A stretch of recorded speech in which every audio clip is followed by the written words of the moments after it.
BXG podcast, the podcast where pop culture and nerd culture meet at the nexus of the universe and are melded as seamlessly as game console orders breaking Walmart's website. Okay, I'm one of your hosts. My name is Brenton Bestwick, alongside my co-host. He only does everything, Greg Filson. Greg, it's nice of us. It's nice for you to join us this evening. You're so quiet right now. I respect the quietness. We're just gonna whisper. We're just gonna whisper this podcast. I was doing NPR. Yeah, I know. I know where you're going. Yeah, I'm great. I mean, we're in new lockdown again here in California. I mean, it doesn't change anything with me because I've been doing lockdown now since they told us. But here we are. It's going to work. It's getting groceries. It's coming home and just listening to Sturgill Simpson. This is what I do. This is my life. That sounds great. I want to thank you for joining. Okay. Thank you for joining us. Sweaty balls. Yeah. Yeah, I think so. Yeah. That was that shtick. Peach sweaty balls. Okay, a little bit of housekeeping. Alec Baldwin's on the show tonight, by the way, right? We got Alec Baldwin. We didn't get Alec Baldwin. Who's a musical guest? I forgot. Ooh, you'll see. Okay. We have some housekeeping. BXG podcast publishes every Friday at 7 a.m. on Podbean, Apple Podcasts, Spotify, Amazon Music, Google Podcasts, and other podcasting services worldwide. We have our BXG social media accounts on the Facebook page where you can check for news, updates, participation, posts.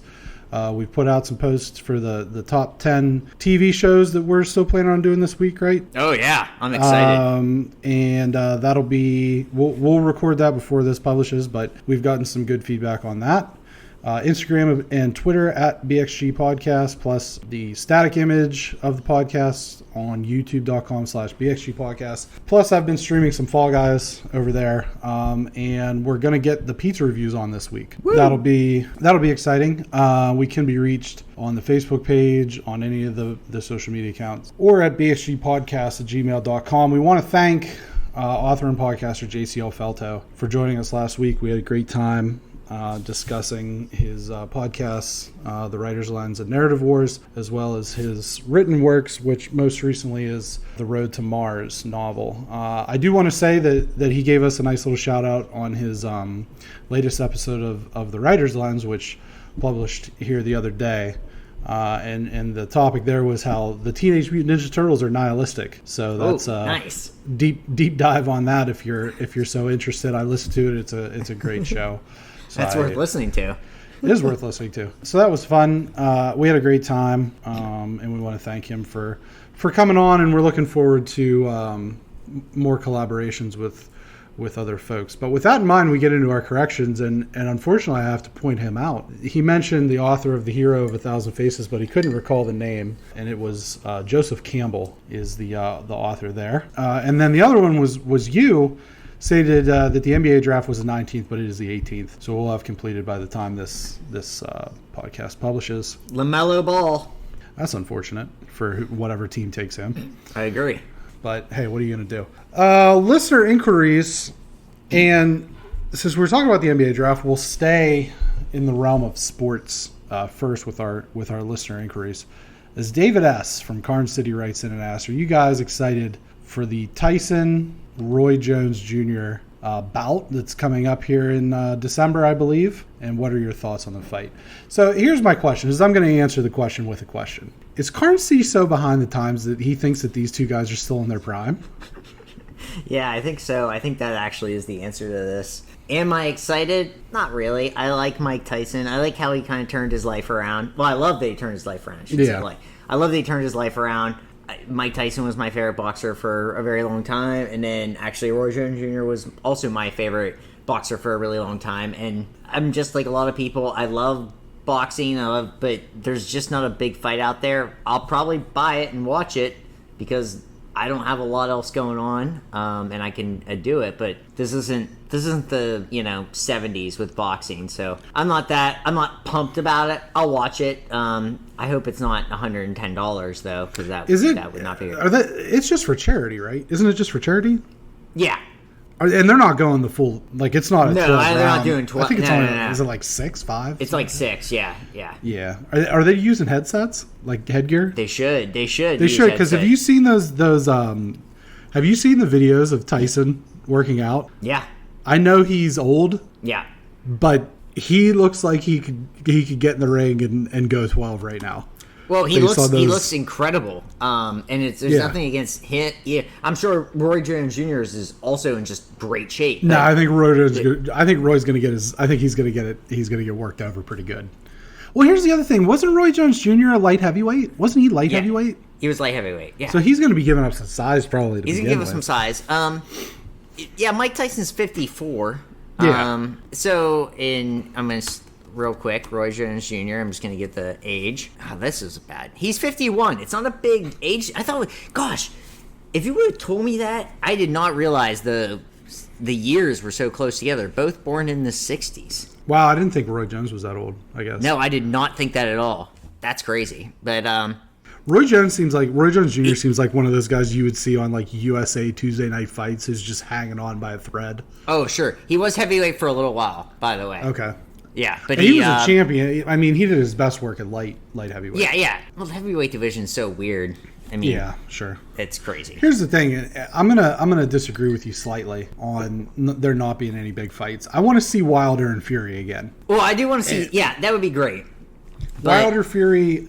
Here's the thing. As fun as watching Mayweather and Pacquiao and De La Hoya and those guys that are smaller, dance around and they're technically sound, but there's just something about big dudes beating the crap out of each other that's appealing. You know what I mean? That. So Tyson Fury and Deontay Wilder, like it just hit right for me, no pun intended. Now, I think that it was a lame move for Deontay Wilder to blame him losing on his Lady Gaga outfit that he wore to the ring. That his legs felt heavy because he had an extra 20 pounds. Okay, come on, man.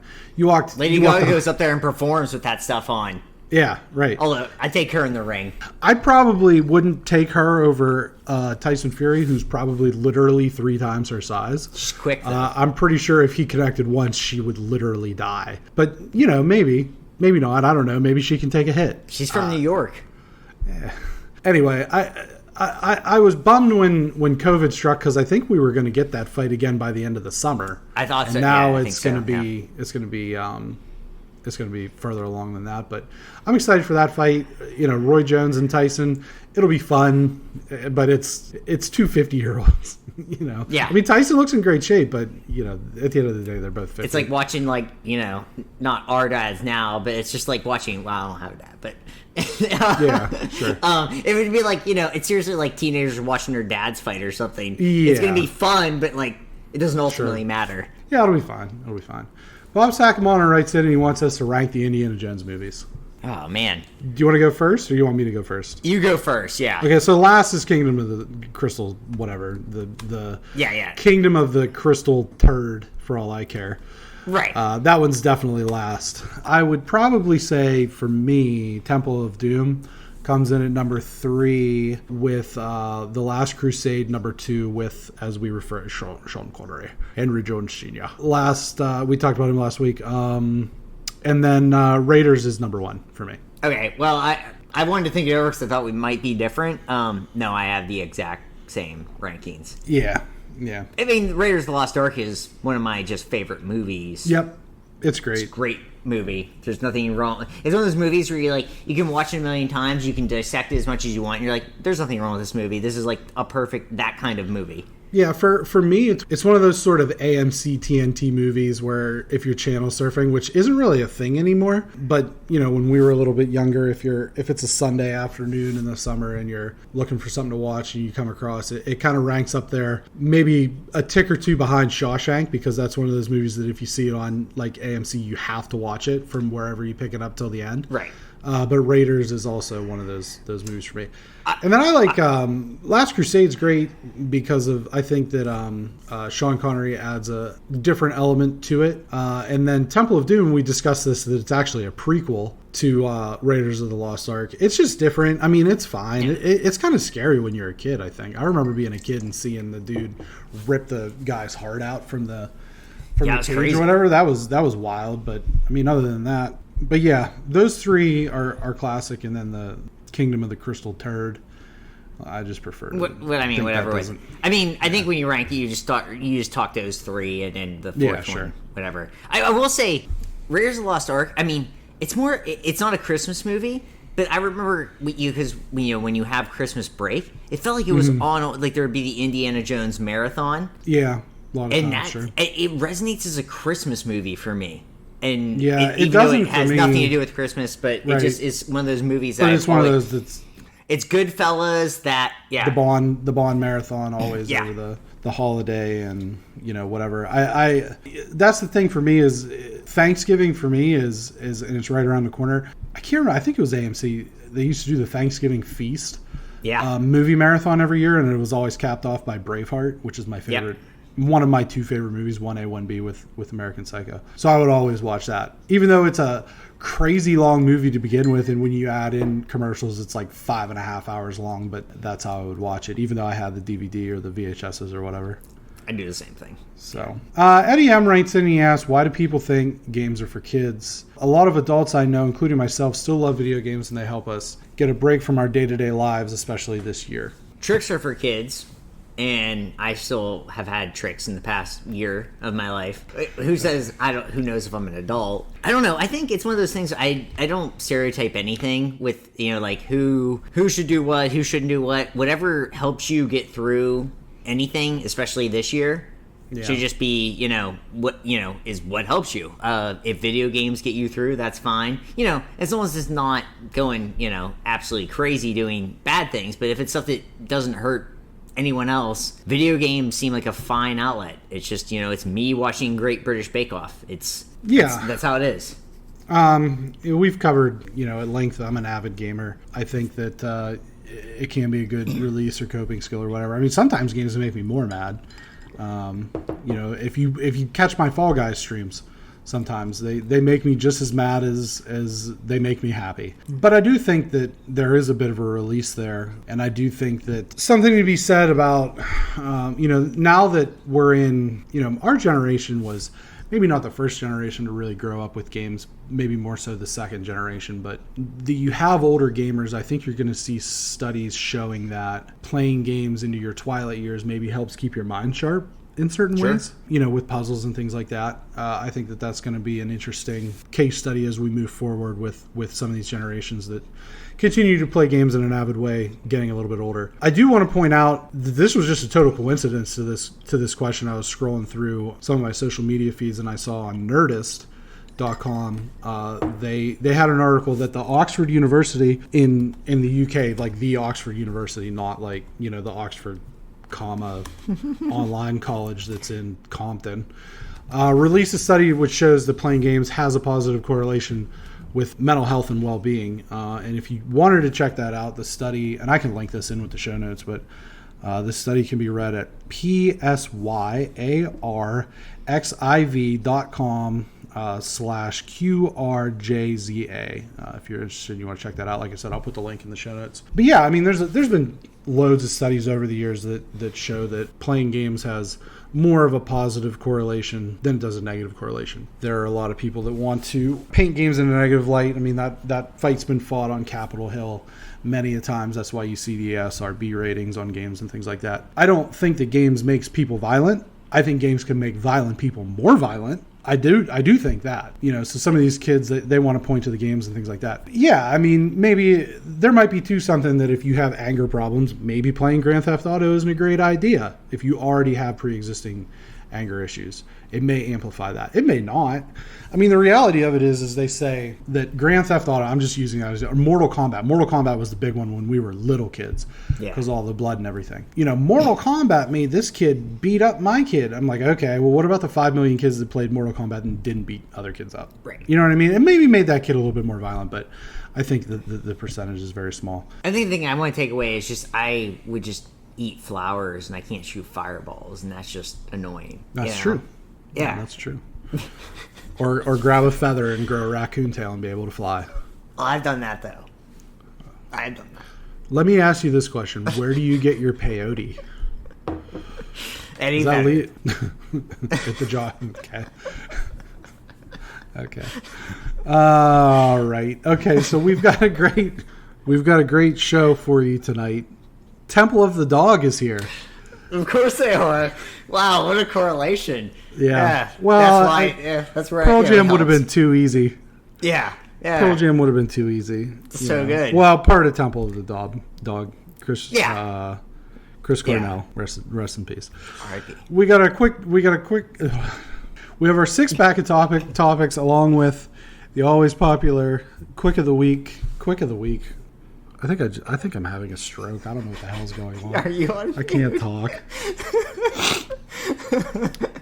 You hung out with Eddie Vedder too much before the show. I get it. Maybe in the green room. Yeah. Well, it was green, all right. We have our 6-pack of topics, followed by the clip of the week in the always popular Quick Hitter segment. We are going pretty heavy on the game stuff this week, but that is because the console wars are here.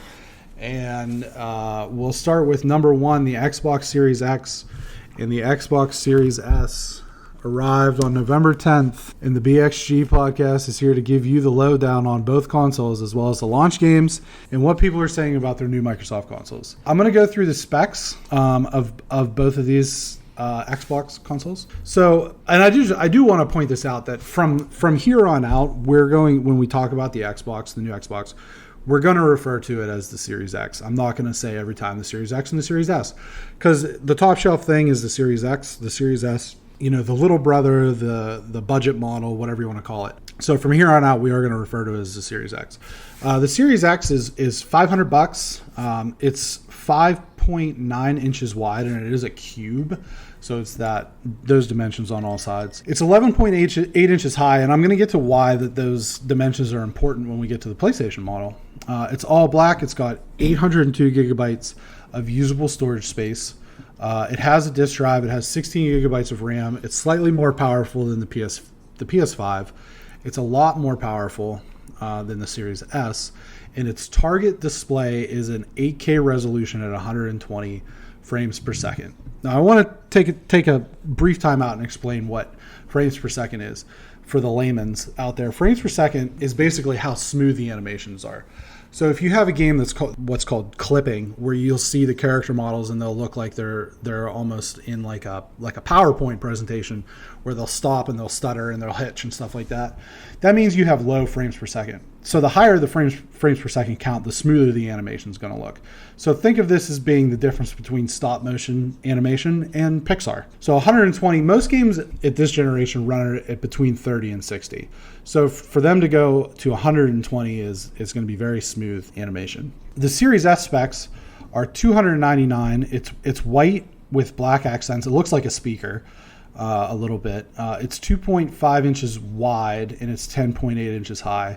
It's got 364 gigabytes of usable hard drive, which is not very much. It doesn't have a disk drive. It's got 10 gigabytes of RAM. Its target display is 1440p at 120 frames per second. Now, the cool things about Xbox is they're going to have a feature called Smart Delivery, and what that'll do is it's going to, when you go to download a game, it's going to give you the best version of that game. So if you have, let's say you had Gears of War 5 for your Xbox One and you want to move that over to your Xbox Series X, it's going to automatically download the optimized version for you. So that's pretty cool. It has the Game Pass model, which we talked about. It's $9.99 a month for the standard version, and it's $14.99 a month for the Ultimate Game Pass. and the library seems like it's expanding for Game Pass on an almost daily basis. Now, here's where things get a little bit dicey for Xbox. They have no exclusive games at launch. Halo Infinite was supposed to be the big one. It got bumped. It wasn't ready. So they have no Xbox Series X games at launch. The Xbox One games that are optimized for Xbox Series S is going to be Gears of War 5, Gears Tactics, Forza Horizon 4, Sea of Thieves, and Ori and the Will of the Wisps. So those are the Xbox, all the specs, all the nuts and bolts as far as I can explain. I mean, I'm sure if you got somebody that's really techie involved, they could explain everything better with the gigahertz and the teraflops and things like that. But I think that's the main things that anybody who might be interested in an Xbox needs to know.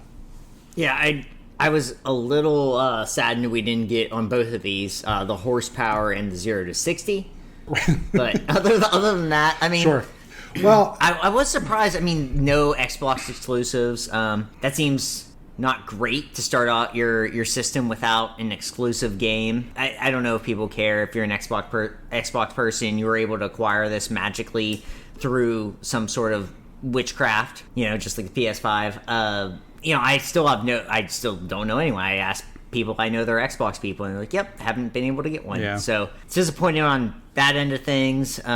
We'll see. I mean, it's the Xbox with that kind of speed and in resolution, that seems awesome to me. I always say, I'm not a big gamer, but I understand how this all works, and I appreciate when things work smoothly. At $500 for that one, and then obviously at $400 for the PS5 that I would get with no disc. I mean, You're at less than $1,000, and you're gonna have an ultimate game experience, which is exciting. Yeah, I mean, it's funny you mentioned the 0 to 60 because you can talk about the load times for both of these. I mean, that's probably your 0 to 60, right?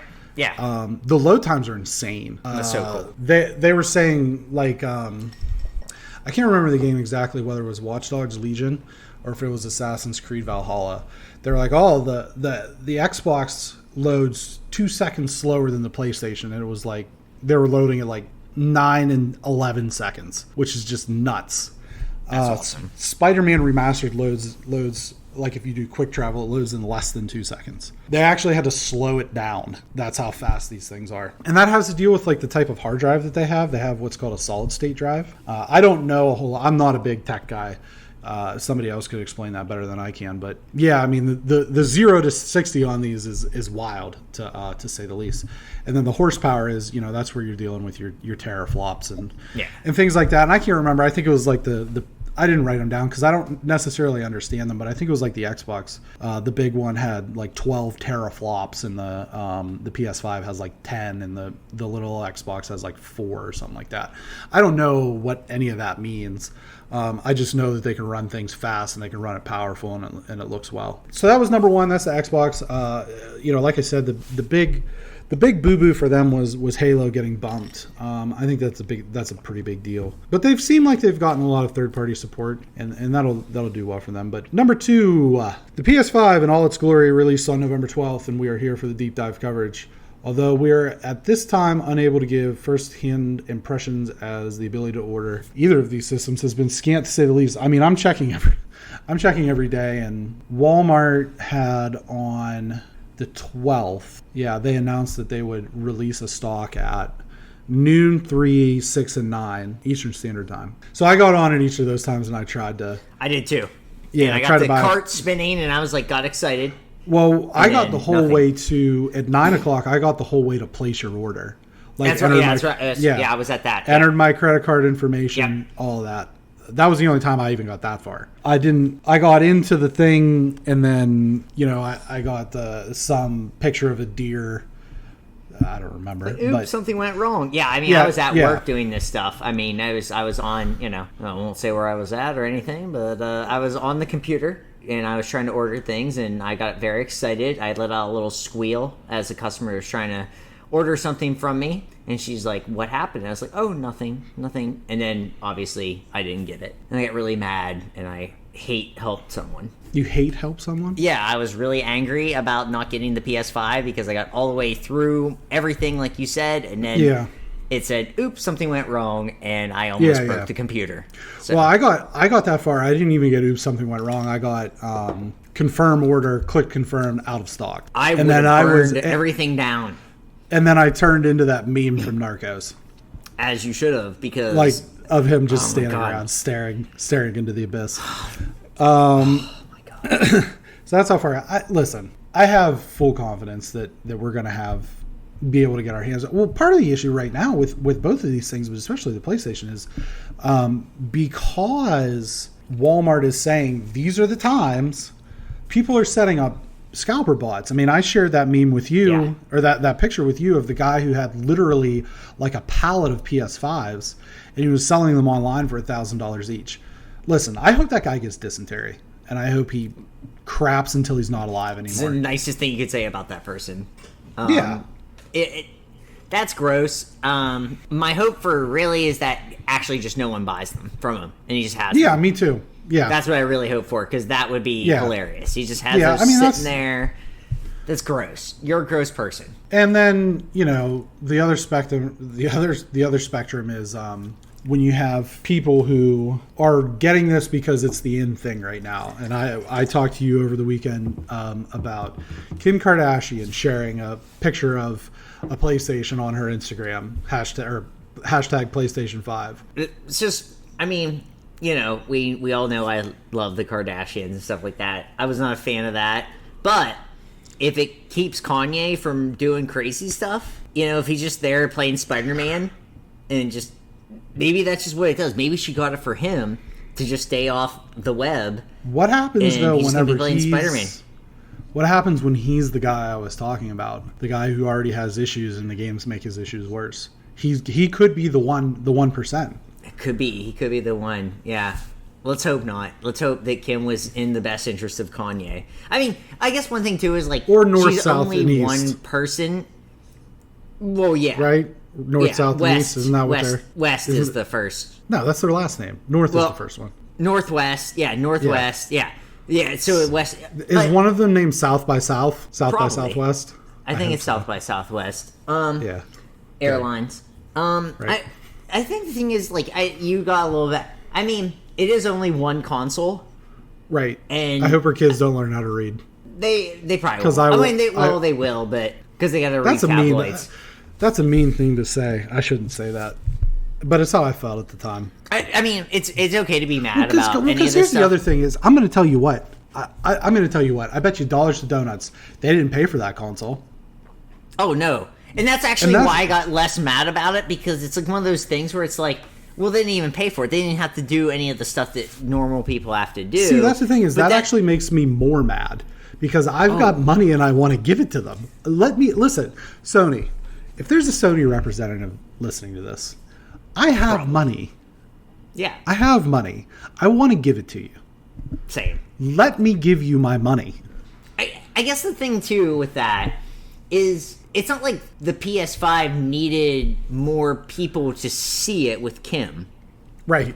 So if this is just like, let's give Kim Kardashian a PS5 so she'll put it up on her, her social media. It's like, we all know it's out there. Literally, she does not influence anyone on this. Obviously, she's going to influence people on a lot of things, but not on the PlayStation 5, which we literally cannot get. We just cannot get right now. There's no hardcore gamer on planet Earth or in the Milky Way galaxy, for that matter, who's sitting on the fence of going, oh man, should I buy a PlayStation or an Xbox? Well, Kim Kardashian got one, I guess I should get. No one in the known universe, or possibly even the unknown universe, as it is ever expanding, is going to make the decision to buy this thing based on Kim Kardashian having it in their... No, I'm not even a hardcore gamer, and it changed nothing with my, I want to have it because I like to have things like this. It's just my whole thing with having the iPhone. It's all that stuff where it's just, I like to just have these things for my own personal well-being. Nobody even cares if I have the PlayStation 5. No one, literally, other than our listeners, will ever care that I have a PlayStation 5. But I care for her to have it and for her to put it out there. It's a little rude, but it's more like I'm actually more mad at Sony than I'm at her, because it's like, you just, somebody else would have bought that 5, or she could have got it some other way. She doesn't even care. But maybe she's really good at Fall Guys. Wouldn't it be funny? She's not. Wouldn't it be funny if she was the hot dog? She is the hot dog. Let's talk about this thing. let's talk about this thing. So the specs are that it's 15.4 inches tall, 10.24 inches deep, 4.09 inches wide, making it the largest modern console ever. This thing is huge. It's huge. It's huge. It's huge. It's the biggest console. It's the best console ever. You're going to love it. Listen, I'm going to tell you, it's huge. It's made in China. It's huge and it's made in China. It's got China flu, China virus, all over it. It's going to be great.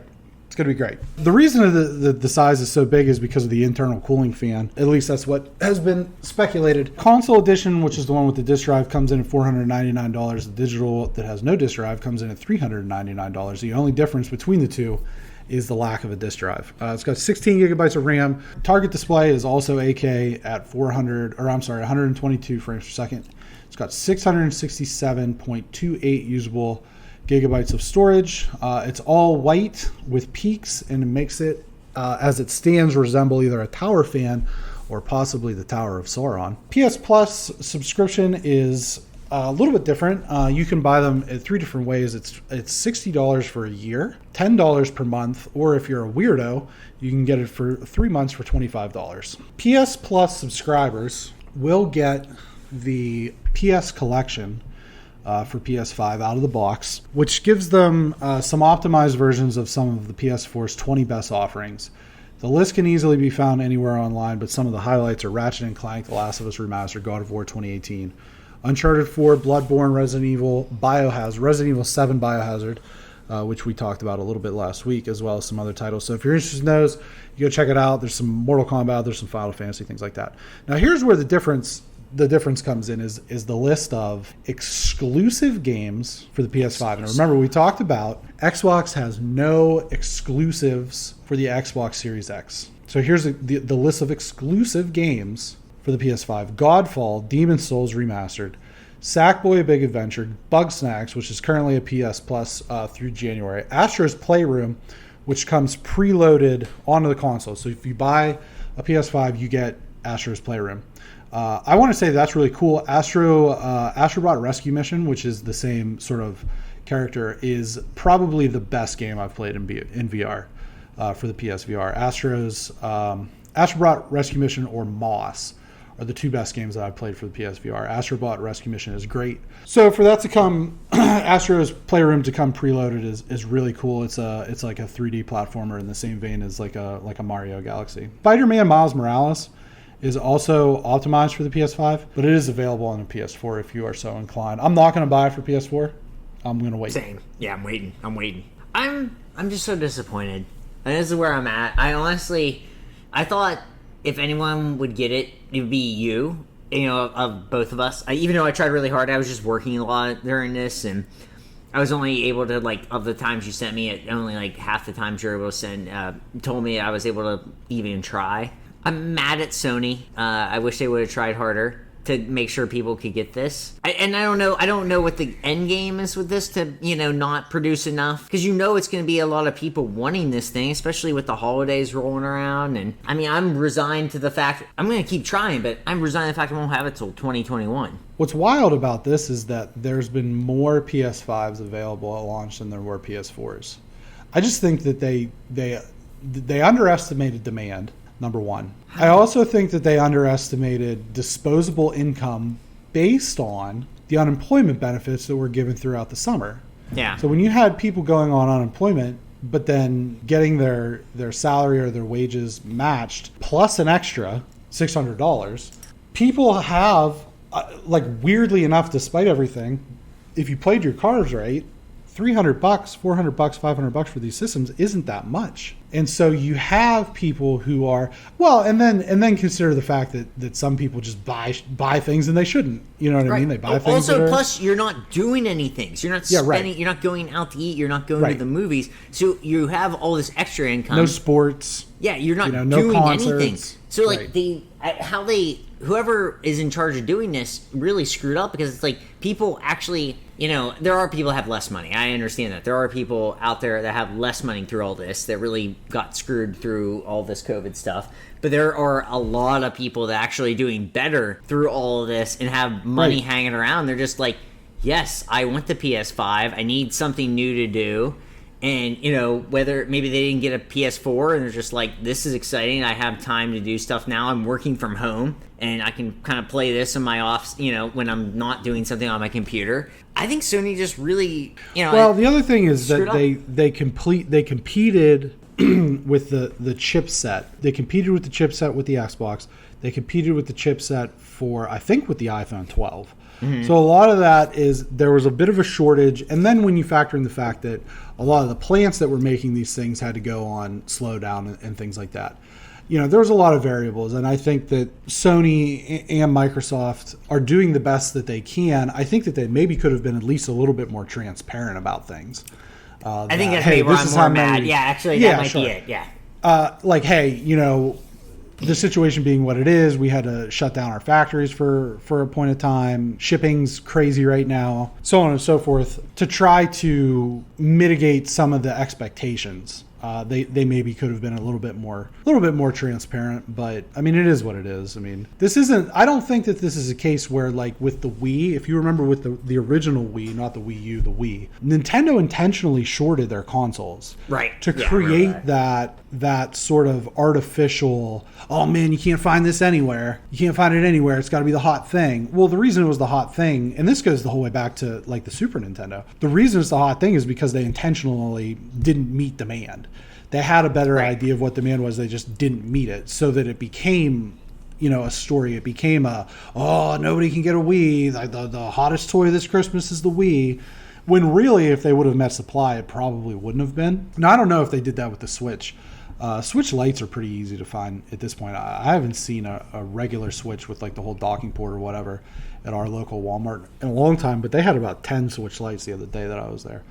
I do want to point out some of the big titles that are available on the new consoles as well as the previous consoles, and they're available on both PlayStation and Xbox. Watch Dogs Legion, Assassin's Creed Valhalla, Call of Duty Black Ops Cold War, and NBA 2K, which is probably going to sell gangbusters. It always does. Looks awesome. Yeah, it looks great.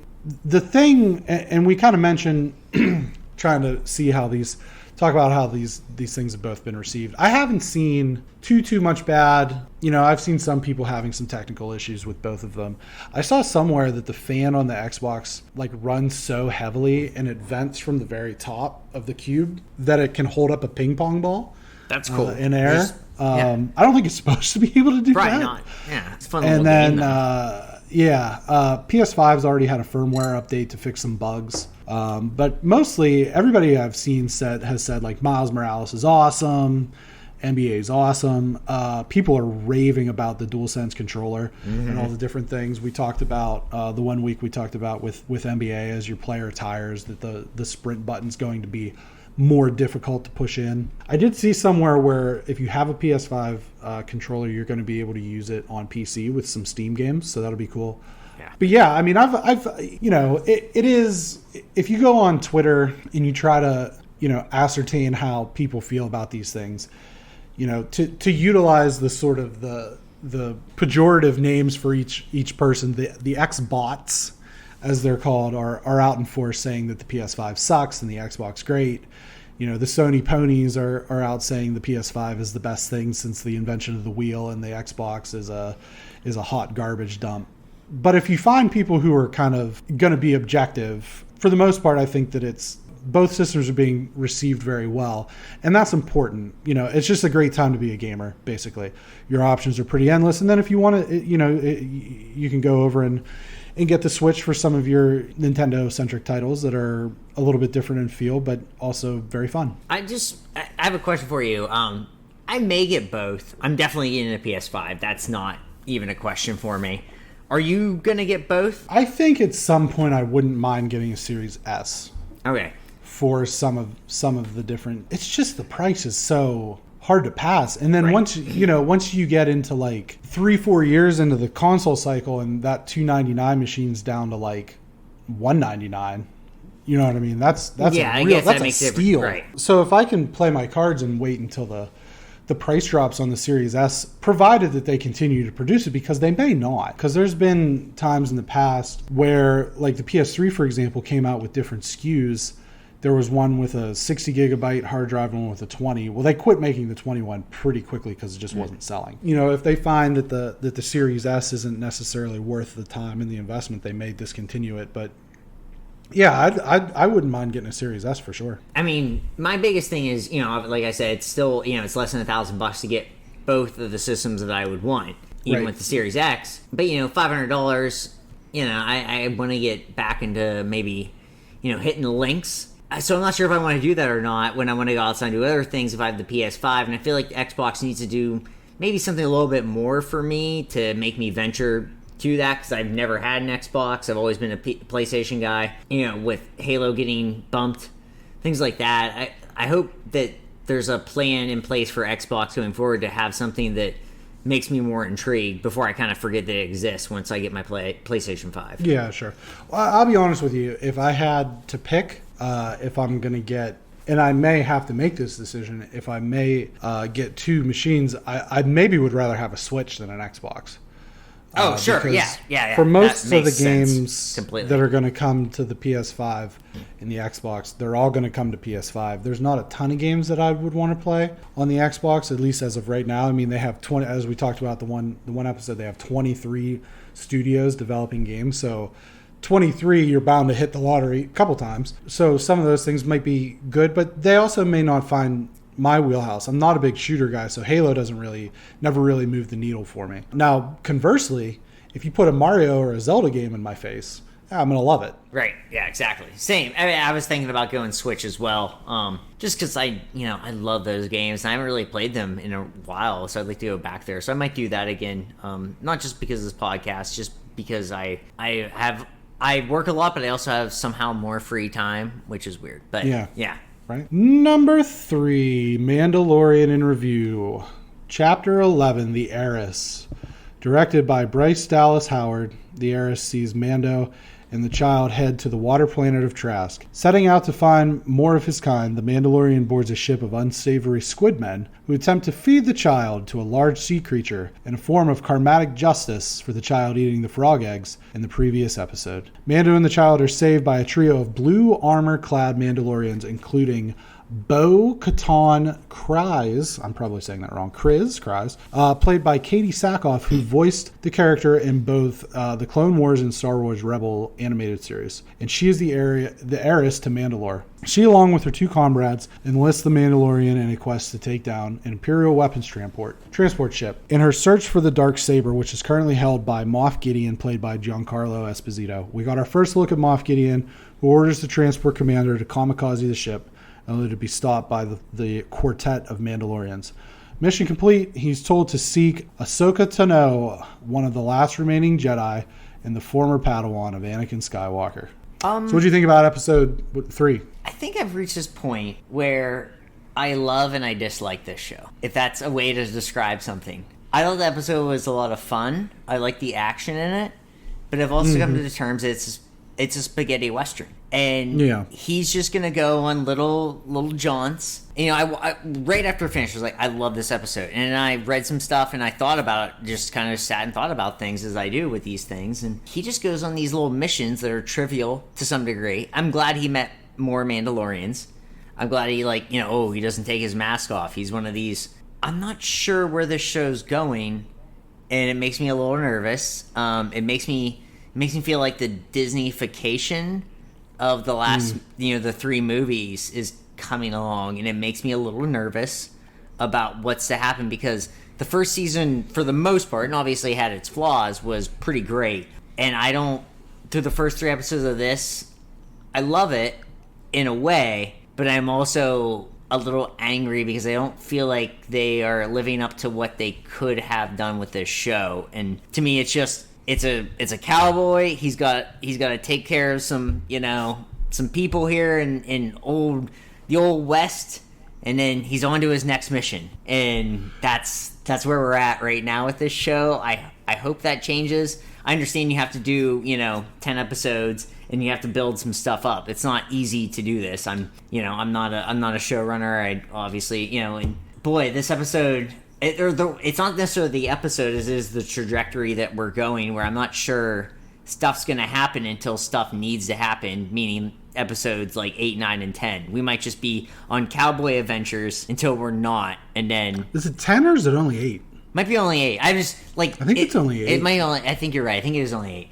But I think we might just be on this trajectory where we don't really have anything happen until it needs to happen, which will be awesome. I'm sure the episodes where things happen are going to be great, but just building up to those episodes might be really not what we want, especially after that first season. Yeah, I'll say I actually kind of went in the reverse of you on this episode. Oh. Where initially I watched it, man, another quest, like side mission. When are we going to see Moff Gideon? When are we going to see Ahsoka?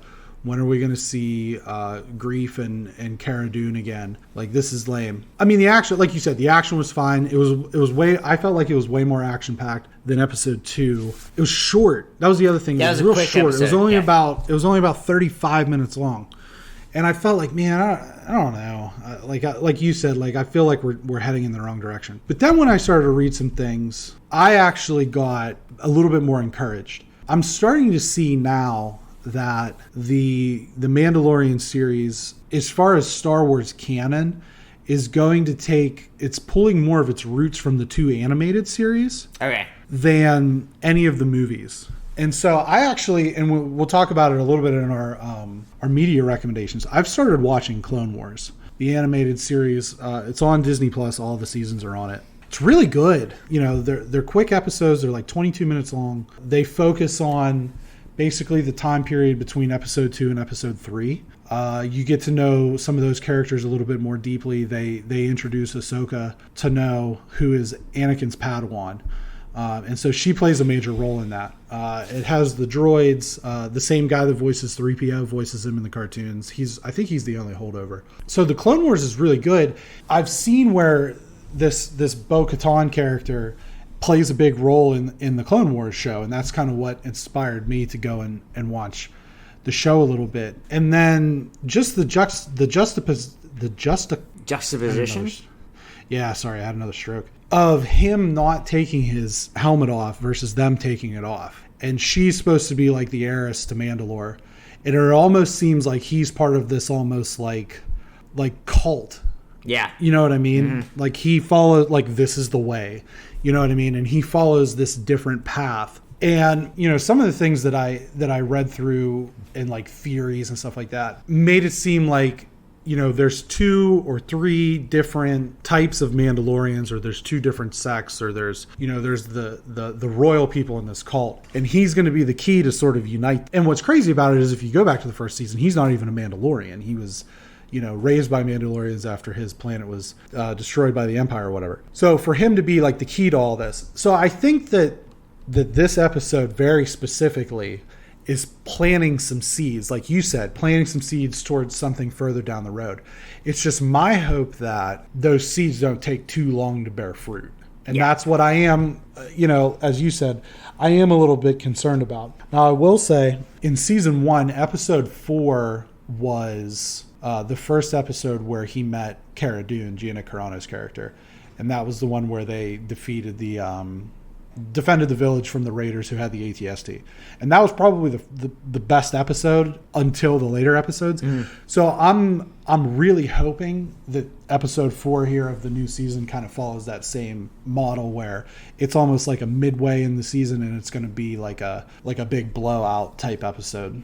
So we'll see, but I was pretty, like I said, I was put off at first, and then afterwards, where I did a little bit of research and things like that, I felt maybe a little bit more concerned, more encouraged. It's funny because, like, if I would have just not read or listened to anything, I would have been fine. Like, I would have had a totally different take going into this. It was just, I think I almost did too much research afterwards. I'm sure. always prepping for this, and just my own normal, like, I would read actually a lot anyhow before I even had this show, but it was like, I just did, I think, maybe too much research to put me in one way or the other for all these episodes, but this one, it was just like, I literally, the second we stopped watching, I was like, that was awesome. I love the action.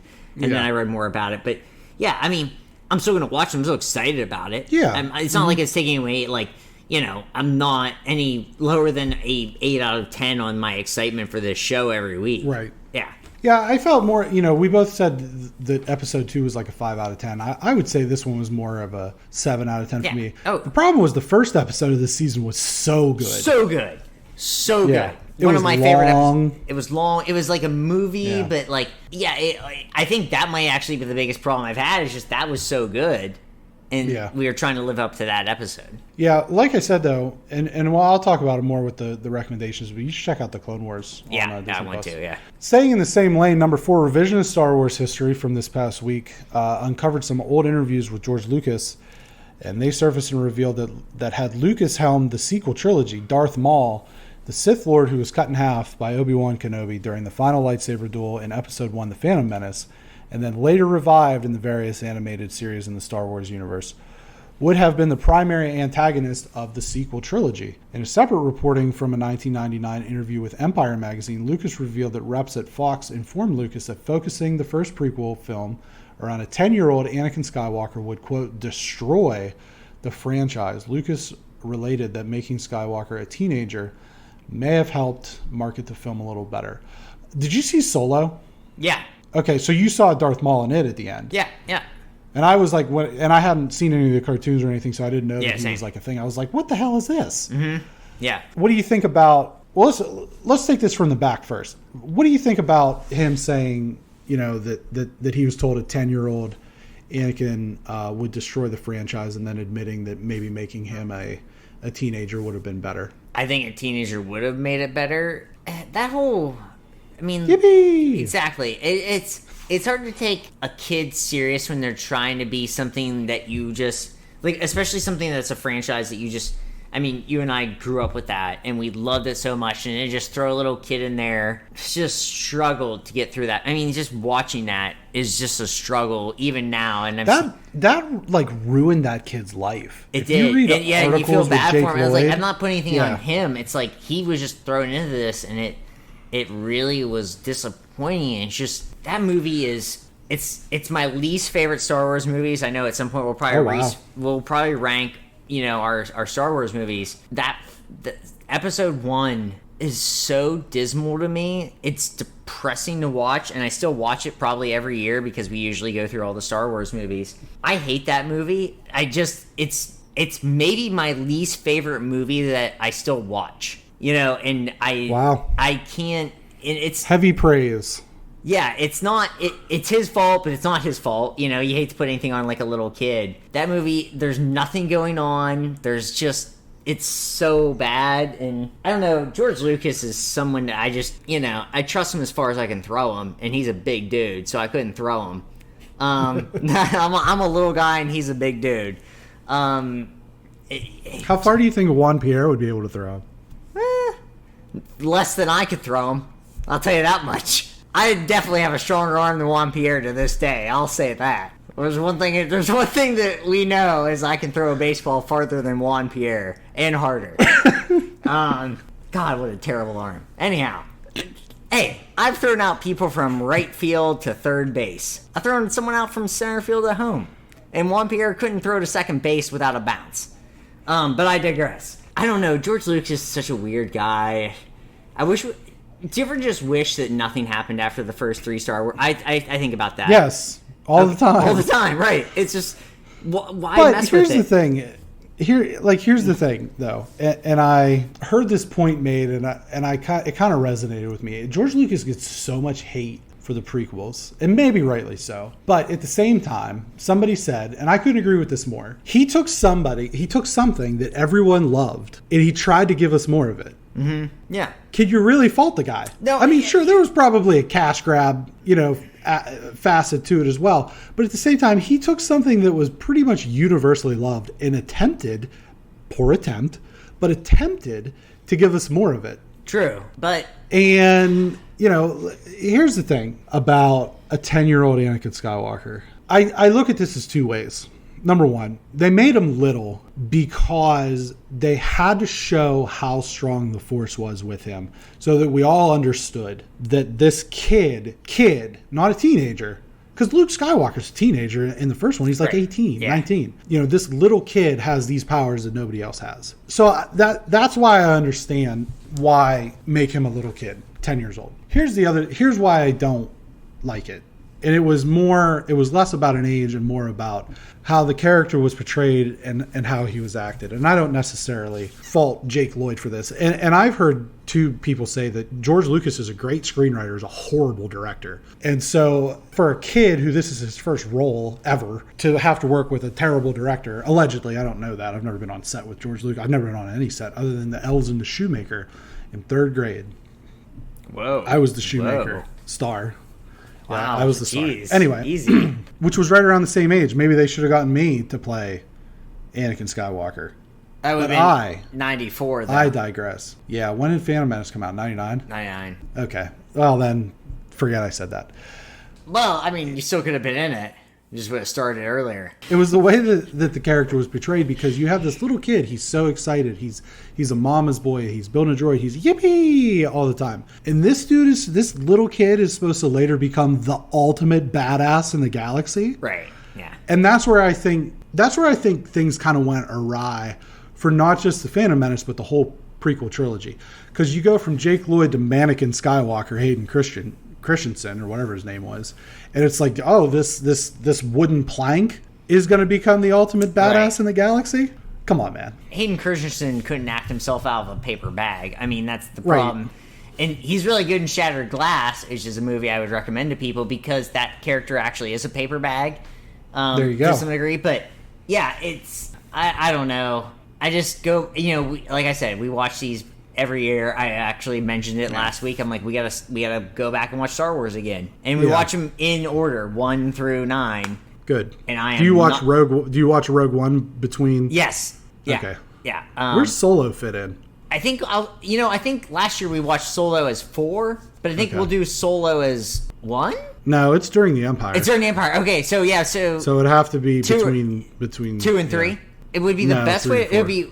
Would it be 2? No, it would be 1 and 2. No. Would it be 1 and 2? No. I'm sorry. I'm sorry. I'm thinking 4 and 5. I'm going. No, it'd be between 3 and 4. It would be between Revenge of the Sith and. Oh yeah, that's right. I'm thinking. I'm sorry. I was thinking of the movies the way they came out, and not. My brain went foggy there. Sure. Yeah. So when I said before 1 and 2, yeah. So it's the strokes are contagious. Exactly. Yeah. That's what happened. Yeah. So I would say I would watch it after Revenge of the Sith, but before Rogue One. Right. Because Rogue One ends at the beginning of A New Hope. Right. So that's how I would do that. Maybe I'll do that this year. It's fun. Because you get 4, 5, and 6. Yeah, right. Which is... Right. I'm going to be honest with you. I like Phantom Menace the most out of the prequel trilogies. I think it's probably because of the pod race and the Duel of the Fates at the end.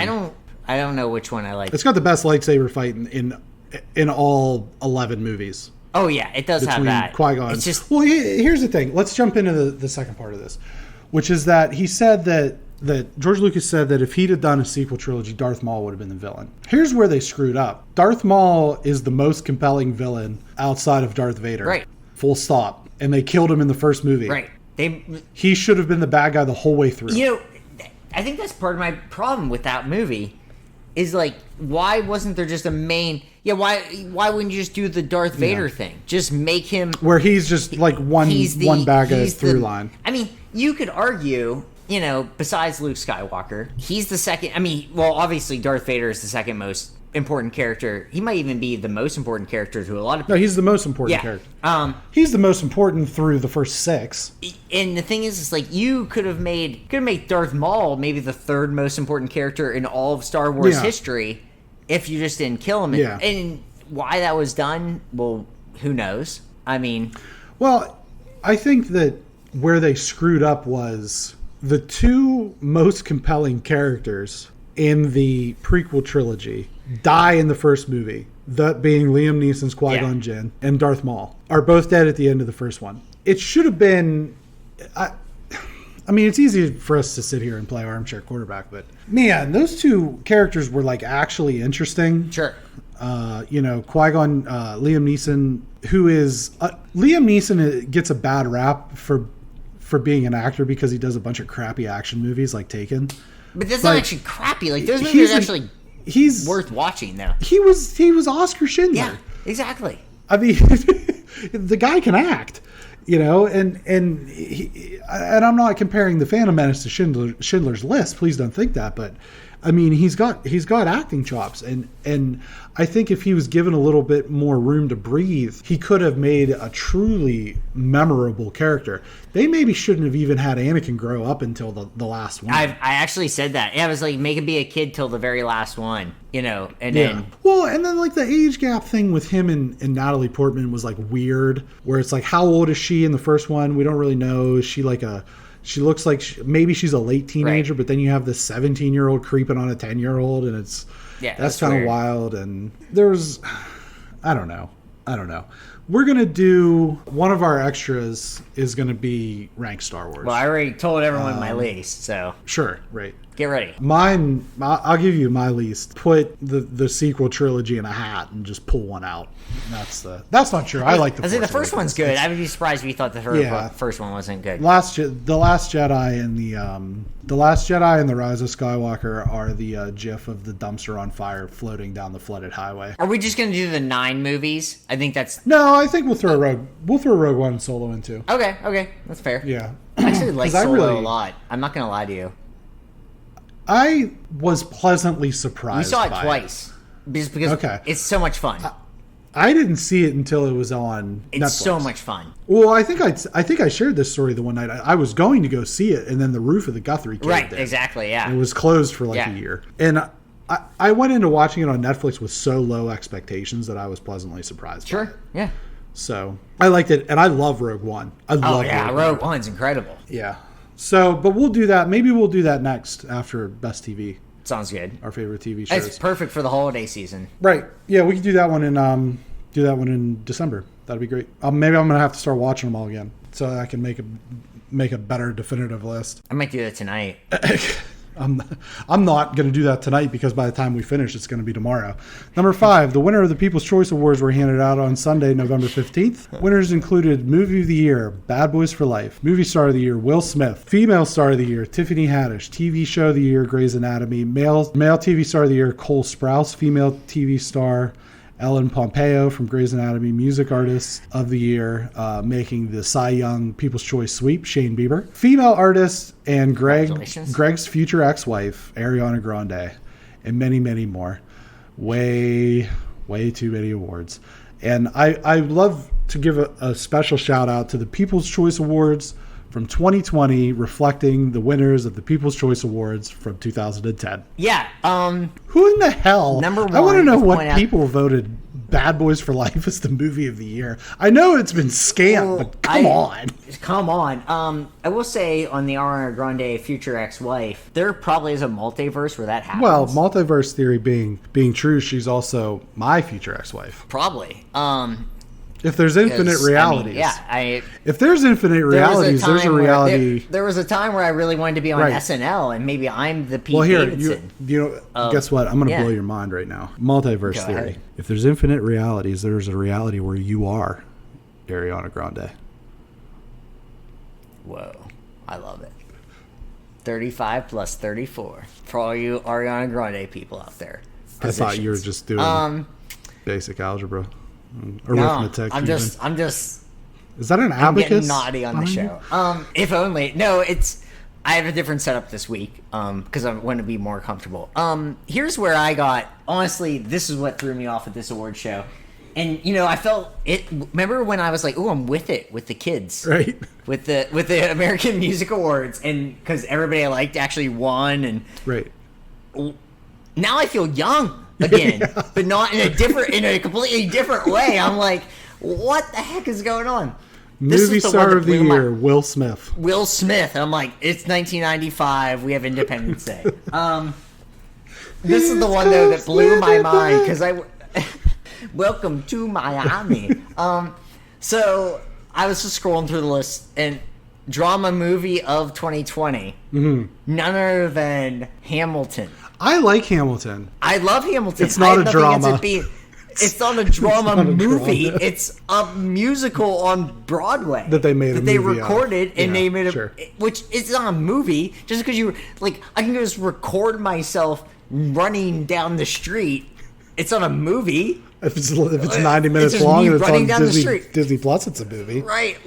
It's insane. Isn't there a movie called Running Man? There is. The Greg Filson story. Same thing. Could be. The Filson story. Our expectations, and this might be the worst thing about 2020 other than the Rona. Yeah.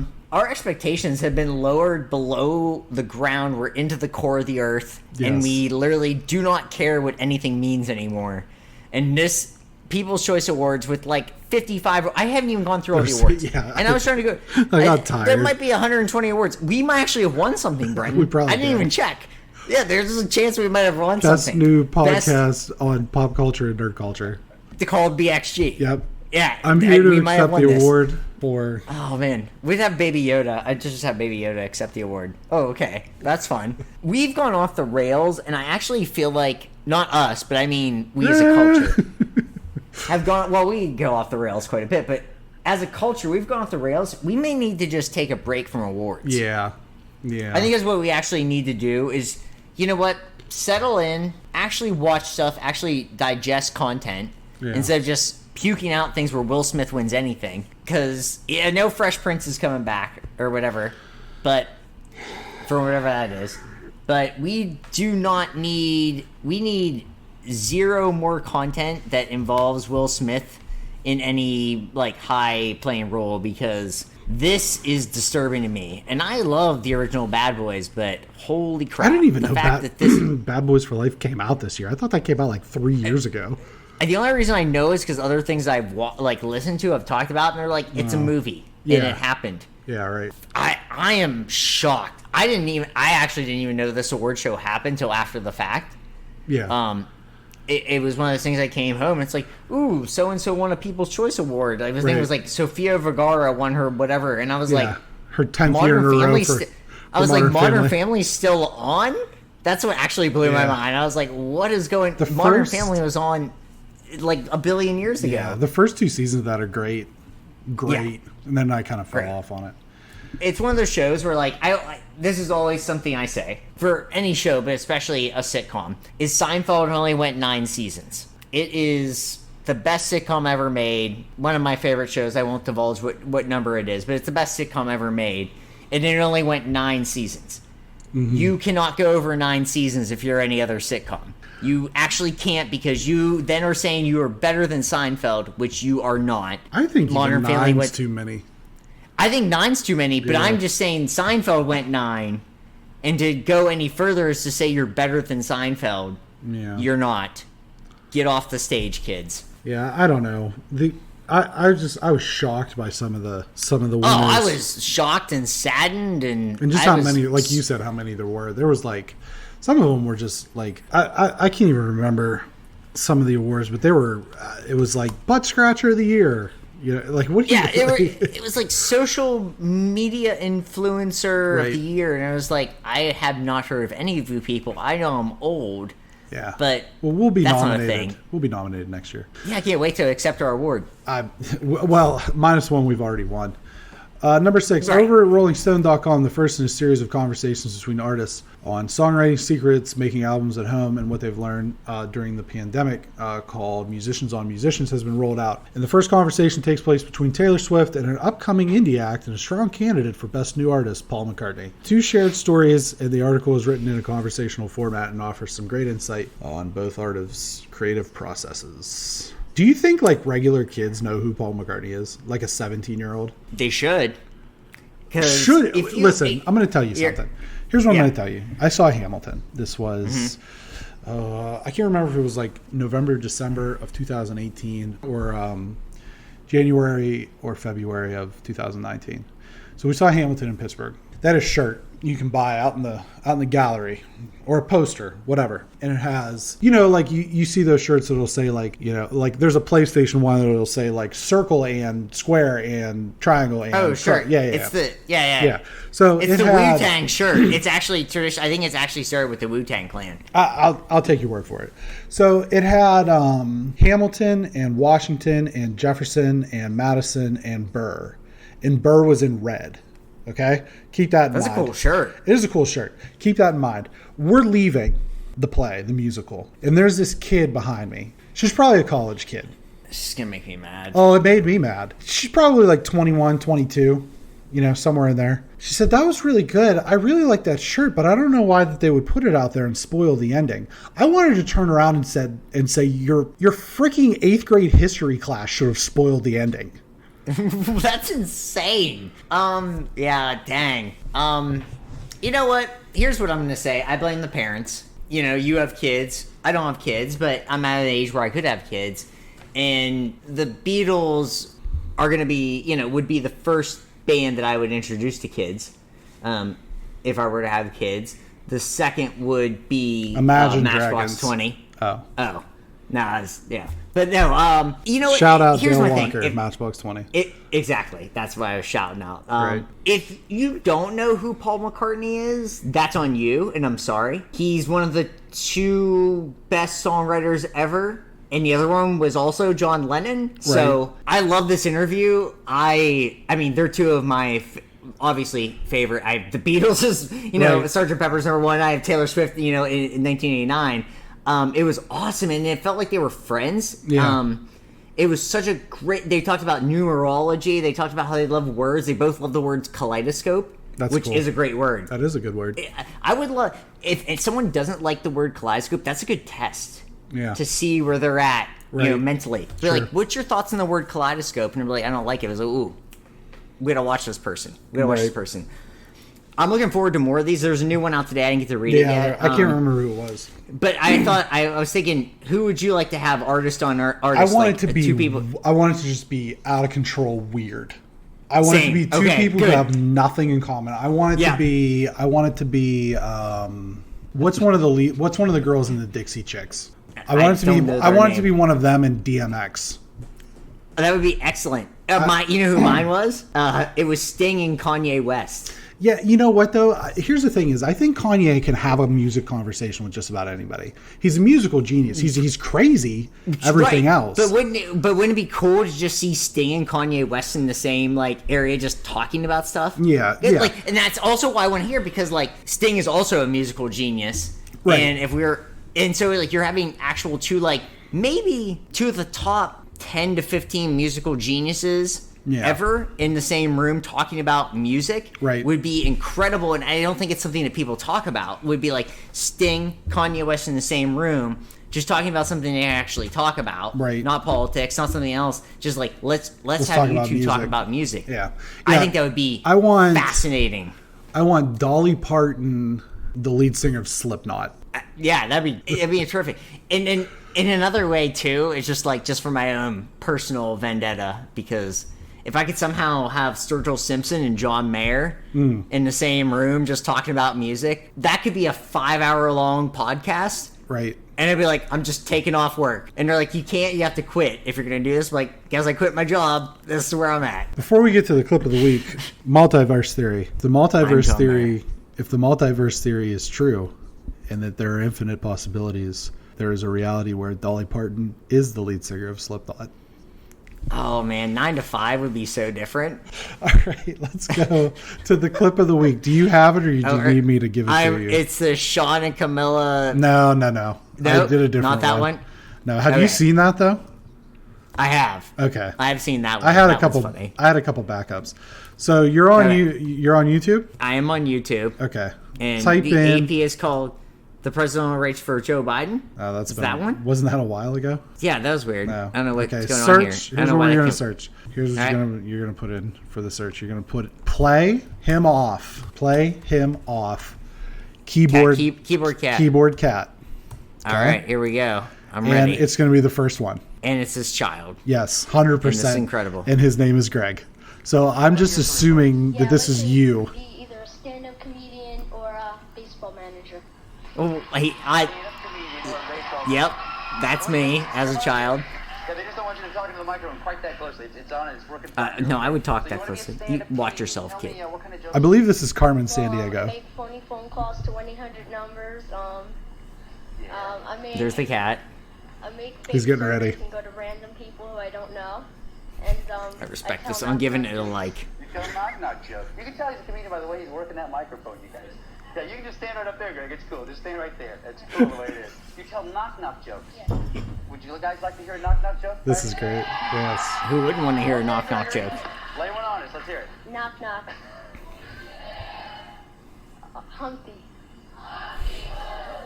They call me Humpty. With the Humpty. I really am kind of spunky. Greg, ladies and gentlemen. Greg, ladies and gentlemen. Gentlemen, incredible. Wait for it. What a content. Wait for it. Tough crowd.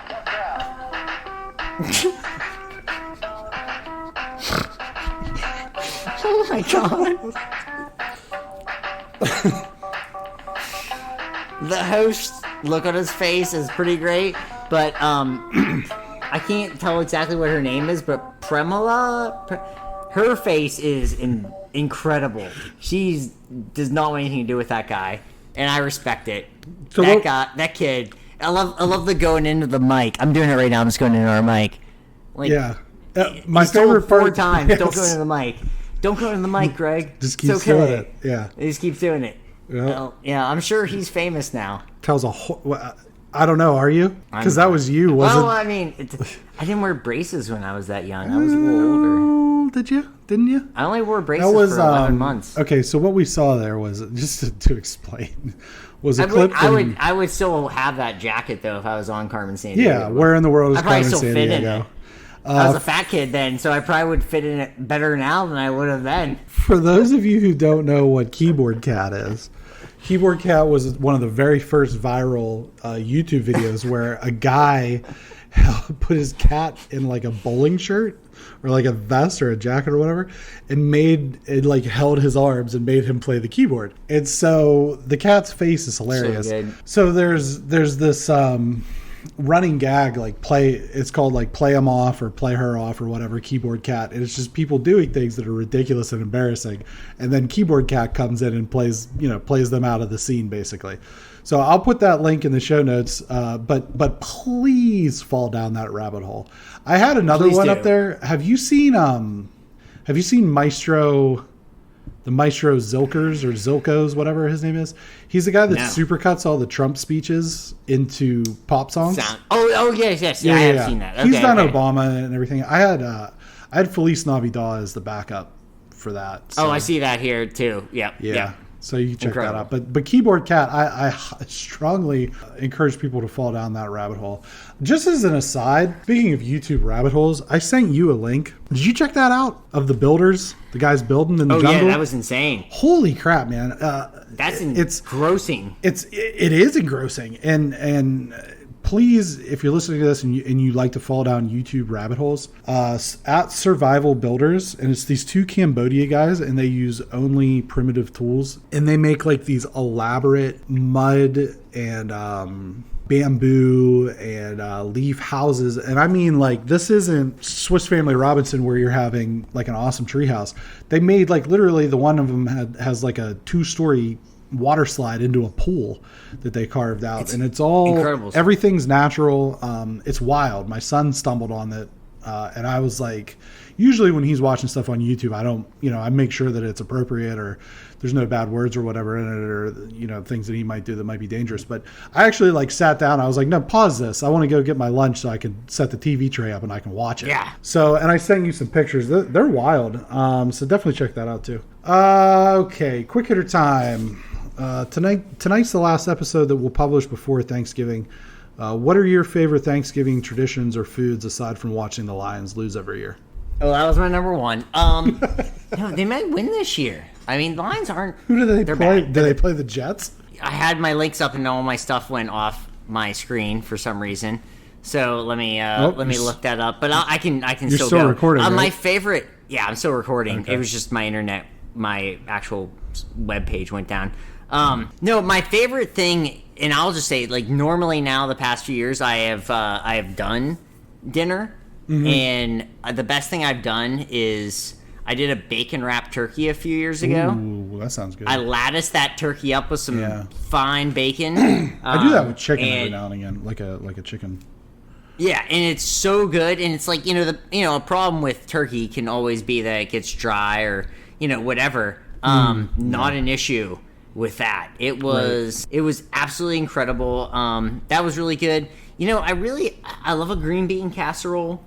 I always like doing the pies. Last year I did an Oreo pumpkin, was the pumpkin spice Oreos or whatever. I did that as the crust, and then pumpkin pie, so that was intense. Yeah, I just, it's a day where, like, we all have it off. It's one of those few days where, like, everybody actually has it off. So just the tradition of having it off is so much fun, and I actually have 3 days off in a row, which will be the first time in, I couldn't tell you. So I hope to go all out, and I love a buttery mashed potato too. I just love it all. I love the idea of just, you cook early, you have that meal around 1 or 2. You're just watching football, you're getting a little boozy, but you don't have to not do little anything. bootsy, because that's this not guy. little bootsy. Not a little bootsy. Right. You might get a little bootsy. I don't know. I mean, I might get a little bootsy, but it's just it's my favorite holiday. I don't know if I've told people this before, but it's my favorite holiday because 2 things I really love to do is I love to eat and I love to watch football because I never get to watch it, and I get to do that all day, and I get to cook, which I love doing for people, and I get to do it for Janie and her parents. I'm very excited about it, as I am every year. I don't have a meal plan and prepped up yet, but I will. Maybe another bacon wrap. It'd be fun to do. Maybe like pastrami on that. I don't know. We'll figure it out. But I'm excited. What about you? So when I worked, the first job that I had in the juvenile justice field, I did work every Thanksgiving, 7 to 3. Oh, no. But what I really liked about that was we used to, my insane boss we'd have a flag football game every year called the Turkey Bowl, and that's a big thing, like around various parts of America, that they do like a flag football turkey bowl or whatever. But he would wake the kids up. He'd come in at like 6:55 and just start screaming "Turkey Bowl!" like up and down the halls, getting these kids out of bed. They were like, "Oh, don't do it, coach. No, we want to sleep." So we'd go out and we'd have a lot of fun. The one year there was like 6 inches of snow, and it was me and the other staff that played. Was this guy who played running back and linebacker at Sharon High School. And for those of you who don't know, Sharon High School is historically a great high school for football in Pennsylvania. That's where former NFL safety Marlon Jackson came out of. And I think there was like 7 inches of snow on the ground, and he just laid one of the kids out. I love it. Coming across the middle, just like laid them out. But it was in good fun, with the snow and everything. We had a great time, and I do miss that a little bit. It sucked to work, but that was fun. And then we'd come in and the kids would eat like Thanksgiving dinner and watch football, and we'd make them go around and say everything that they were thankful for and everything. And it was a lot of fun doing that. But the one thing that I miss the most from my childhood, since my father passed away, was the automatic joke that he made every year, which was we'd eat around 1 o'clock, like you said. And my grandpa and one of my uncles usually would be asleep on one of the couches by about 2:30, 3 o'clock. And my dad would come in and go, "Yep, that turkey got that trip to Japan in it." And I was, I'm like, "What are you talking about?" He said, "Yeah, trip to Japan. Knock you out every time, that trip to Japan." I'm like, "You mean trip to Japan?" But obviously he was doing a joke. Right, yeah. But that was, we missed that. And I've kind of taken up the mantle of making that awful joke every year. I would hope so. But yeah, I mean, we're going to do, usually we do Thanksgiving at families, and then I do Christmas dinner here. But we're going to do Thanksgiving this year because we don't want to be around large groups of people, and everything, especially with Western Pennsylvania is actually getting real bad with COVID, so we're going to try to keep everything. Shocking that all that area would. It did really well for a long time, right? And then it's just been people got loose. Yeah, that's exactly what it was. But that, and we would always watch the Lions game because they were always first, and then never watch the Cowboys. Playing the Texans, by the way. Okay. That's a win, I think. I think that's a win. 5-5, baby! 5-5. WandaVision gets the official release date of January 15th, 2021. That's good. I'm just glad we have an official date. Yeah. I'm like I said last time we talked about, I'm excited about the show. I love it's gonna come vibes. Yeah, it'll be good. Yeah, it's going to come right after Mando ends, or there might be like a week or two in the midst, but not a whole lot else to say other than I'm looking forward to it. It'll be another show. Hulu Live increasing their price from $54.99 to $64.99. I have Hulu Live. I saw this. I was like, yeah, looks okay. Me too. Looks like I'm paying $10 more. Yeah, it was like exactly. I mean, it's one of those things where like I almost wish you wouldn't tell me. You know, like I know they have to. I know like legally they have to tell me, but it's like. You literally can do whatever you want because you're still less than a third the price of cable that offers me very little more. So, yeah. Right. Yeah. Yeah. I think it's kind of the same as like Netflix raises their price every year, like just by $1. Right. Yep. So in 10 years, we're all going to be paying $150 for Netflix, but nobody's going to say it's one of those things where like, but then cable's going to be like $900. Like because every like people are like, oh my god, because I have every streaming service you can have, and if you combine all those prices, it's still cheaper than having cable because cable is insane. And I'll shout out Cox Cable. You are the worst. So anyhow, is that your local? That's my local. Like the internet's good. The cable is disgustingly terrible. The Ringer released a list of the top 25 games of the most recent console generation. That was cool. Did you check this out? I did. It's one of those things where like I felt a little out of place because I haven't been able to explore the Spider-Man game. I know about and I've played. But the other ones I know are all good, and I thought it was really cool that they're doing that. The Ringers. I don't have a lot of grapes. Yeah. The only grape that I had, there was I counted them up. I can't remember if it was 9 or 10. There was either 9 or 10 Sony first-party exclusives. There were no, from my count, there were no Xbox. It kind of irritated me that they didn't include Nintendo with the Switch because Zelda Breath of the Wild, Mario Odyssey, Animal Crossing New Horizons probably all easily make that list. That was the one thing I didn't realize it was not Nintendo until I got through it and I didn't see Breath of the Wild and I was like, wait a second. Yeah. But yeah, I mean, I don't have a boatload of issues with the order that they had. I think that they rated Spider-Man a little bit high. I think it was like third. I think it's third. I have the list right now. It's Red Dead, and then Red Dead, God of War, Spider-Man, The Last of Us, Witcher 3. Yeah. Rocket League, Uncharted, Ghost of Tsushima, Overwatch, and now stop at 10. Horizon Zero Dawn. Yeah.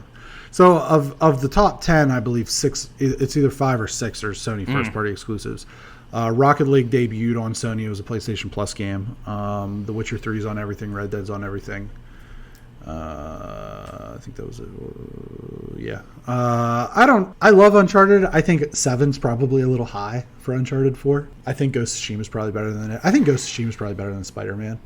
The Last of Us Part 2 is definitely better than Spider-Man. I would put it ahead of God of War also, but Red Dead 2 is probably number 1. I agree with that, though. Batman Arkham Knight, which I love, making the list made me feel happy because I was like, oh, I've actually played this game, and just making the list made me feel good. So, yeah.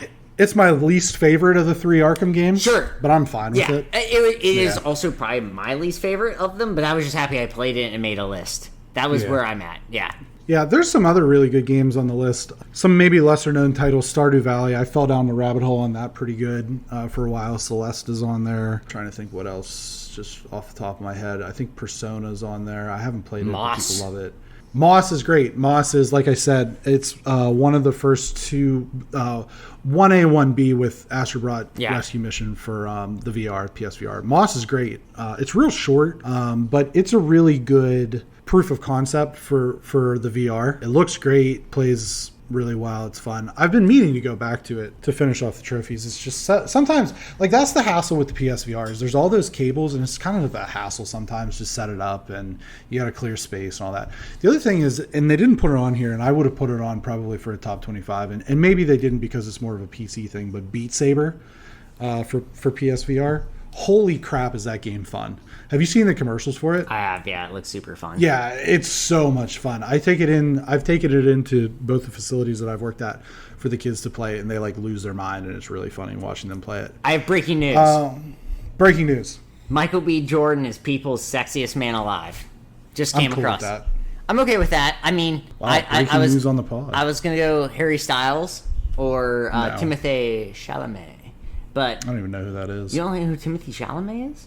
He's gonna be the Who is new he? Dune. He's awesome. You gotta look at. To me, he's great. He's a great actor. What else is he Hot in? Summer Nights is a really good movie, Brenton. He's in it. Hang on. But I would recommend it as a movie of your taste. He would definitely go it. But Michael B. Jordan, yeah, I'm fine with that. Michael B. Jordan's awesome. Yeah, I love Michael B. He's Jordan. muscular. He's Wallace fit. Yeah. from The Wire. Yeah, he's a great looking guy. I'm okay with that. I mean, usually I get ready to be mad because then you get like a Blake Shelton who's disgusting and gross and cheats on his wife or whatever. But no, Michael B. Jordan. That's a good pick. Thank you, People Magazine. Breaking news. We broke news. Oh, we did break some news. Now, it won't publish until Friday, so But it's not in the gonna moment, be this really recording on breaking Tuesday, news. we're like Woj bomb, Yeah. but late Woj bomb. Yeah. We're like Woj. a Woj grenade? Oh, he's an Interstellar? Yeah. He plays the young brother. Yeah. He plays yeah, it's fine. Homeland. I like Homeland. I like the first 3 seasons of Homeland. He did a Law and Order episode because everyone's done a Law and Order episode. I think I've done a Law and Order episode. I was in one. Yeah. Yeah. Mine was an SVU. Nintendo. Game & Watch, modeled after the Game & Watch, was the Game Boy's precursor. I had no idea that this thing was a thing. I have to look it up. It is a clock that allows you to play the original Super Mario Brothers, The Lost Levels, and Ball, a juggling game starring Mario. The device costs $49.99. Did you see this? I did. Yeah, it looks cool. Yeah, it's it looks like cool. a little digital clock that plays these 3 games. Yeah, I'm fine with it. I mean, it's probably Yeah. actually I mean, it's worth pure- $50. I mean, just to It's have pure around. nostalgia. Yeah, it's pure nostalgia, which is what Yeah. Nintendo kind of likes to go after. So I'm okay with it. Right. Yeah. Yeah. Demon Souls remastered developer Bluepoint Games may be the next member of the Sony first-party family. We've talked at length about Xbox and Microsoft acquiring ZeniMax. You asked me what's the counter move. I believe I said one of them would be acquiring Bluepoint Games. Yeah. So for people who don't know, Bluepoint Games is typically what they do is they remake games. They remade Demon Souls, which was a PS3 game. They remade Shadow of the Colossus. And they were the ones who actually did the Uncharted Nathan Drake collection. They were the ones that took those off of Naughty Dog's hands and remastered them for the PS4. So that's what they're primarily known as. So this isn't like maybe like a big glamorous purchase if it goes through. But it's a pretty good get because they make really quality stuff. Yeah. Seems good. I mean, it's kind of what we were talking about, and seems like a good fit. Yeah. Yeah, it fills a need for them. Trailer for the Snyder Cut of the Justice League dropped today after the upcoming release, which will drop on HBO Max at some time in the near future. Did you watch this trailer? No, I haven't. Because I actually don't care that much, but I'm going to put it up right now, and maybe I can just go through it as we're doing it. And you're probably not going to be able to because it's like 4 minutes long. Oh, okay. It is very long. Yeah. I just realized this. Yeah. I'm going to watch it. I don't understand how you can have released the Snyder Cut and then he pulled back a bunch of people to do reshoots. Right. How's that releasing the cut of anything? It's not right. It's Here's not, the thing. They can cut this any which way. This movie sucks and nothing's going to change that. Thank you. But literally what I was going to say is, like, I don't care what this is. I'll probably watch it if I'm bored. Only if I'm super bored. Nah, I don't even think I'll watch. I mean, I probably will. I will. Like, I'm literally going, like, I'm bored. Janie's doing something else. I got nothing else going on, and I'll just watch It's supposed to be like 4 hours long. Oh, though. my God. I don't have time read for somewhere this. that he wanted to release it in 2 parts. Sounds awful. Yeah. No. You saw the original Justice Yes. League, right? Yeah. It was terrible. It was bad. Really bad. It was corny. That's what it was more than anything. It was corny. Yeah. It was Yeah. corny. And not corny in a good way. Not corny. It's not like it wasn't like campy like Marvel Right. is. Yeah. It was corny. It was trying to be Marvel, but they didn't know how to do it. Well, that was the thing was they couldn't. they couldn't make their minds up. They started with Man of Steel, and that was sort of dark and whatever. Batman versus Superman was real dark, and people didn't like it. A lot of people didn't like it. It was very divisive. And then Suicide Squad was supposed to be really dark, and they released the first trailer, and people didn't like it, and they're like, "Oh no, this isn't gonna sell toys. Let's make brighter colors and crap." And then it sucked. They started to do the Justice League thing. Zack Snyder had the unfortunate situation where his daughter committed suicide, and he had to step away from the project, and they brought in Joss Whedon. Well, Joss Whedon is famous for making the first two Avengers. And so when you're trying to pair a universe where you're making it like dark and gritty, and then you bring in a guy who's making this like bright, colorful, poppy stuff, you get what you got, which was a giant turd. Right, exactly. I don't, like I said, I mean, Zack Snyder, in my opinion, has had more duds than he's had hits. I don't have anything against him, personally, but, Dawn of the Dead and 300 are great. Watchmen is, you kind of take it or leave it, but, I mean, other than that, I think his movies I think he's maybe a little bit overhyped as a director. Agreed. Yeah, and you can cut this time. You can cut it as many. We could release the Filson cut and it would suck. Maybe. I have Christian Bale's Batman. Yeah, well, right. Media consumption recommendations. What do you got going on? So I just finished My Brilliant Friend by Elena Ferrante. Excited to move on to the second one of the Neapolitan novels. I literally, just before we record this, I'm reading Pappyland by Wright Thompson. Wright Thompson, one of my favorite writers. If you haven't read his profiles on ESPN of Michael Jordan and Tiger Woods over the years, you should. He's a great writer. Pappyland is about the Pappy Van Winkle family. Pappy Van Winkle is a really good bourbon. I'm a huge bourbon guy. I've been fortunate enough to have the 10, 12, and 15-year versions of that. This book he talks to Julian, who is heir to the Pappy family. It's really good. He becomes friends with him. I've heard him on another podcast, the Ryan Russillo podcast, talk about it. It's really, that's been fun. I'm on episode 5 of Queen's Gambit. Amazing show. Everybody should watch that. So that's been that. Where else am I at TV-wise? Great British Bake Off, still rolling along. We're here in the end here. Semifinals coming along. Also been watching international versions beyond Britain of it. What you said. Italian and French. The Italian version is a little too much for me. It's both of those are not subtitled. You're just watching it and you're trying to figure it out. The French version's good. They don't have subtitles and you're watching it? Yeah, I'm watching it on YouTube.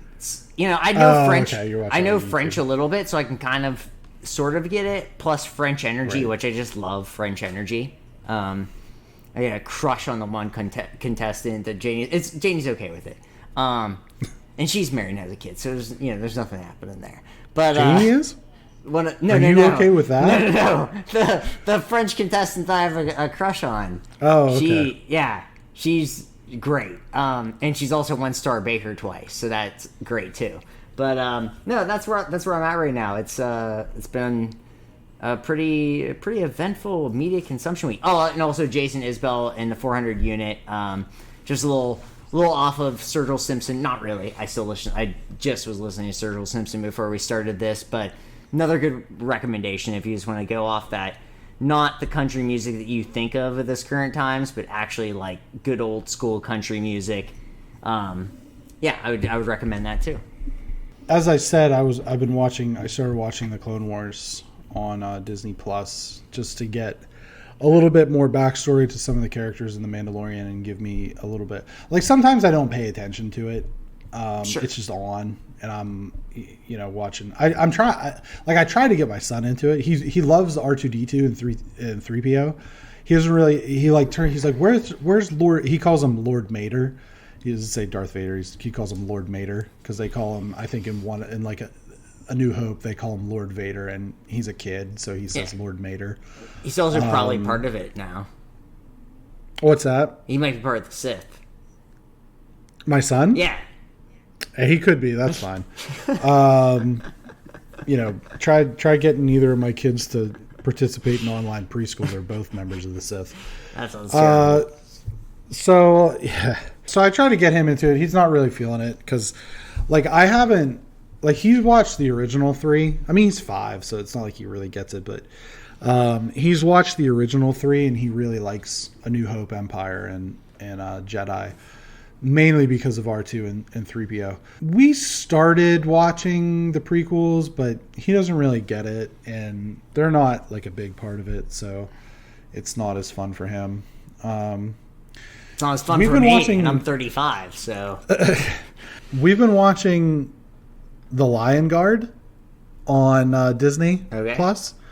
This is obviously a children's show, but we've been watching it so much that I feel like I have to put it on here as one of the things that I'm watching, because it's 3 seasons and I think that there's either 70 or 80 episodes, and I think we've watched through all 3 seasons like 3 times in the last 2 weeks. I mean, they're short; they're like 20 minutes or whatever. But so basically, the premise is that it's after Simba is king, and it's his son, and he leads the Lion Guard, and it's their job to protect the circle of life in the Pride Lands. It's full of plot holes because they like don't let hyenas eat the zebras. But I'm going to tell you something: somebody's eating those zebras. Really, if anything, they're just being selfish. And then there's a point where there's a fight for the Outlands, and Simba sends his son and his buddies in to battle for the Outlands, and it's like he's a kid. That's like me sending my 5-year-old into Afghanistan and saying, "Hey, figure it out, man. You got to figure it out." So there's some plot holes, of course. It is a children's show, but there's is it also live action? No, it's hand drawn animation. Okay, that's cool. And I like that. I'm pretty particular. I don't really love like the CG animation that everything is now, like Toy Story and Frozen and all that stuff. I'm a sucker for hand drawn animation. I think that's why I really like Into the Spider-Verse, because a good portion of it is hand drawn. There is a little bit of CG, but and some of those other things, and the Lion King and the Lion Guard is hand drawn. There's like little kid shows like that. They always have a message, but these ones are a little bit more abstract. It's like people can be different and the same. They're a little bit, maybe a little bit more complex. Or I'm just so enthralled by this kid show, I'm trying to give it more credit than it actually deserves. Still playing Fall Guys. I do stream that a couple nights a week over on the YouTube channel, and then I've just on my own time I've been still playing through Far Cry 3 Classic Edition. I'd never played a Far Cry game prior to this, and I'm actually really enjoying it, so I'm probably going to pick up and try to play 4 or 5 and then 6 when it comes out. And the main bad guy in 6 is Giancarlo Esposito, so I'm sure he'll be highly menacing. Of course, he always is. He always is. Okay, you can follow us on Twitter at GTFilson and at Y2B and at BXG Podcast, on Instagram at GTFils, at Y2B, and at BXG Podcast, where you can see highlights from the Great Brenton Bake Off. As you should. And then some other pictures that I've been working on that are going to be posted on there soon that are going to be very exciting. The Facebook page, facebook.com, BXG Podcast, and shoot us an email over at bxgpodcast@gmail.com. And subscribe, leave kind reviews, share. Please recommend to your friends. I know that we're getting the same amount of listeners very consistently on a week-to-week basis, which is awesome. That means that the people who are in stay in, and that's great. But we are trying to build a show and build our audience. So try to recommend if you have somebody who's into Greg talking about British people talking gently to him, or me deconstructing Star Wars because I hate everything. Please let them know that we're doing this and we're putting a lot of effort to it. I mean, we have fun. We definitely have fun. I think that's a big part of it, but we are putting a lot of work into it, and we want to get it to as many people as possible. So subscribe, leave kind reviews, share, recommend, tell your parents. Tell your mothers. About the unmistakable essence of the BXG podcast. Thanks, everyone. Appreciate it. Take care.